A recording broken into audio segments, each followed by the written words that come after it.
আসসালামু আলাইকুম ওয়া রাহমাতুল্লাহি ওয়া বারাকাতুহু। রহমতুল্লাহ বরকাত। জি বলেন।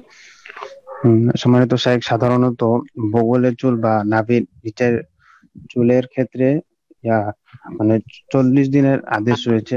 ইয়া তো যদি সেই ক্ষেত্রে সেটা মানে ছোট থাকে বা মানে গ্রোথ যেটাকে বলে সেটা যদি কম থাকে, তো সেই ক্ষেত্রে কি 40 দিন পর্যন্ত মানে মানে 40-এর বিধান মেনে নিতে হবে নাকি না তা বড় হওয়া পর্যন্ত থাকতে হবে?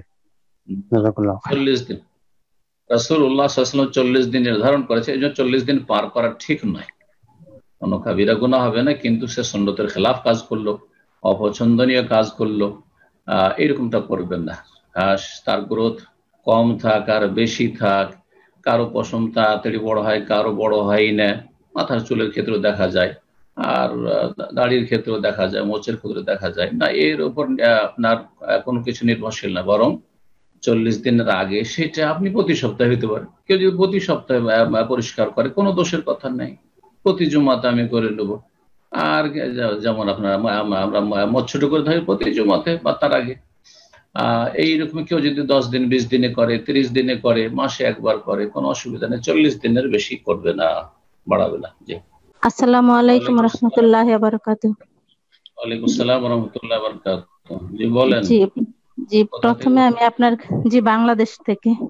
মাশাআল্লাহ, বলেন। প্রথমে আমি আপনার কাছে একটু দোয়া চাইবো। আমার বোন আপনার খুব মানে আপনাকে অনেক পছন্দ করে আল্লাহর দিনের জন্য, এবং জাযাকুমুল্লাহ খাইর, আপনার যত মাশাআল্লাহ। ভিডিও আল্লাহ আছে কবুল। উনি সব দেখে, আপনার লাইভ সব দেখে, আল্লাহ কিন্তু উনি কবুল। আজ 1 মাস যাবত অসুস্থ, অনেক অসুস্থ। ওনার জন্য একটু আল্লাহ দোয়া করবেন please।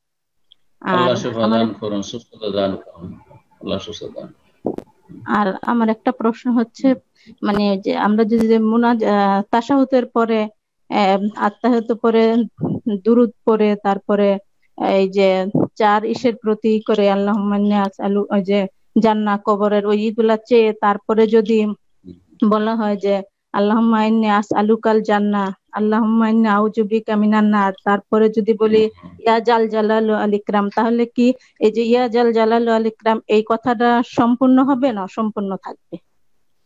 জি, বলছেন যে আমরা আত্তাহিয়াত পড়লাম, তাশাহুদ পড়লাম, আর তারপরে দুরূদ ইব্রাহিম পড়লাম, তারপরে যে দোয়াগুলি করি 4টি বিষয় থেকে আশ্রয় কামনা, আল্লাহুম্মা ইন্নী আউযু মিন আযাবিল কবর বলে যে দোয়াটি রয়েছে, এটা অনেক গুরুত্বপূর্ণ।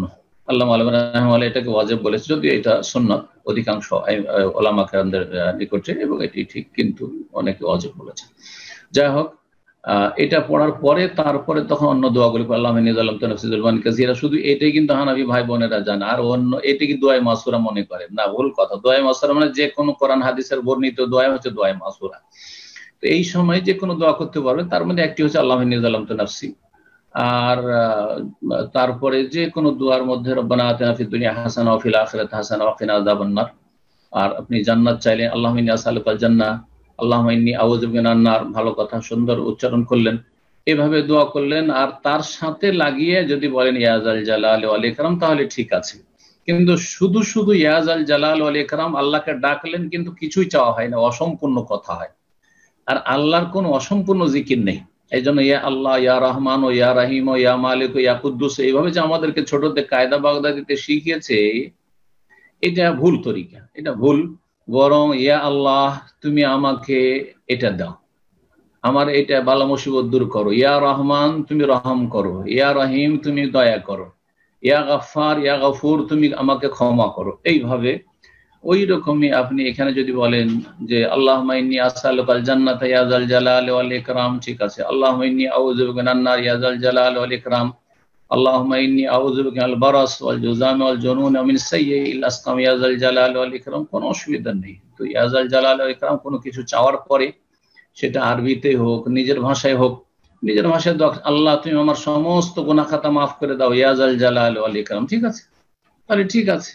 যদিও অর্ধেকটা বাংলায় হলো ইয়া যাল জালালি ওয়াল ইকরাম, আরবিতে হলে কোনো অসুবিধা নেই ইনশাআল্লাহ। যেটা আপনি করছেন ওটা ঠিক, কোনো অসুবিধা নেই। জি।